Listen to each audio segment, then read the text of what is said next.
एक बार गौतम बुद्ध अपने कुछ भिक्षुओं के साथ एक प्रवचन सभा में बैठे थे। उस सभा में बुद्ध के चाहने वालों से ज्यादा बुद्ध के शत्रु थे। यहाँ तक कि जिसने वह प्रवचन सभा आयोजित करी थी वह भी बुद्ध से ईर्ष्या करता था। सभा का आयोजन राजा के महल में हुआ था, इसलिए राज्य के सभी मुख्य लोग वहां उपस्थित थे। बुद्ध सभा में जाने से पहले ही जानते थे कि सभा में उनके विरुद्ध कोई ना कोई षड्यंत्र अवश्य रचा जाएगा। सभा में जाने से पहले बुद्ध का शिष्य आनंद बुद्ध को चेताया है कि बुद्ध आपको वहां नहीं जाना चाहिए। वहां के लोग आपके साथ दुर्व्यवहार करेंगे। ना जाने उन्होंने आपके विरुद्ध कैसा षड्यंत्र रच रखा हो, लेकिन बुद्ध अपनी करुणा के चलते वहां जाने से खुद को नहीं रोक पाते। सभा की शुरुआत होती है। बुद्ध के साथ कुछ तीखे प्रश्नों से बुद्ध से ईर्ष्या करने वाले लोगों का यह प्रयास होता है कि बुद्ध से कोई ऐसा प्रश्न पूछा जाए जिसका उत्तर बुद्ध ना दे सके, परंतु बुद्ध सभी प्रश्नों के उत्तर बड़ी ही सरलता से दे देते हैं। सभा में उपस्थित लगभग सभी लोग अपने अपने प्रश्न पूछ लेते हैं और उन्हें उनके उचित उत्तर भी मिल जाते हैं। अचानक वहां एक स्त्री आती है और बुद्ध से कहती है, आप ध्यान की बात करते हैं, आप ज्ञान की बात करते हैं, आप सत्य की बात करते हैं, आप लोगों को सत्य के मार्ग पर चलाने की जिम्मेदारी लेते हैं, परंतु क्या आपके भीतर तनिक भी दया नहीं?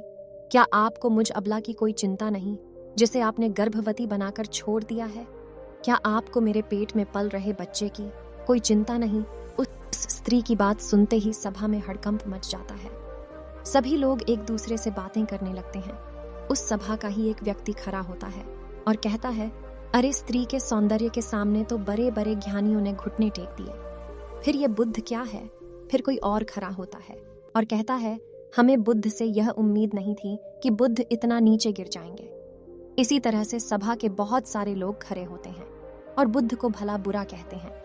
बिना सत्य को जाने ही कि सत्य क्या है, लोग बुद्ध को भला बुरा कहना शुरू कर देते हैं। जब सभी लोग अपने अपने मन की भड़ास निकाल लेते हैं, तब राजा कहता है, बुद्ध आप अपनी सफाई में क्या कहना चाहेंगे? राजा भी भगवान बुद्ध से ईर्ष्या करता था। वह चाहता था कि बुद्ध बदनाम हो जाए, परंतु इस सारी घटना का बुद्ध पर कोई असर नहीं था। ना तो लोगों के अपशब्दों का बुद्ध पर कोई असर था और ना ही उस स्त्री के झूठे आरोप का, क्योंकि बुद्ध जानते थे कि सत्य क्या है। वह अपनी नजर में ठीक थे। चाहे पूरी दुनिया आपके खिलाफ हो जाए, अगर आप अपनी नजर में ठीक है, अगर आप जानते हैं कि आप सत्य के साथ हैं, तो आपका कोई कुछ नहीं कर सकता। सभा के सभी लोग संदेह में थे, यहाँ तक कि बुद्ध के कुछ नए भिक्षु भी संदेह में पड़ गए थे। लेकिन बुद्ध जानते थे कि वह क्या है और यही इसीलिए उनके चेहरे पर 1% भी बदलाव नहीं आया था।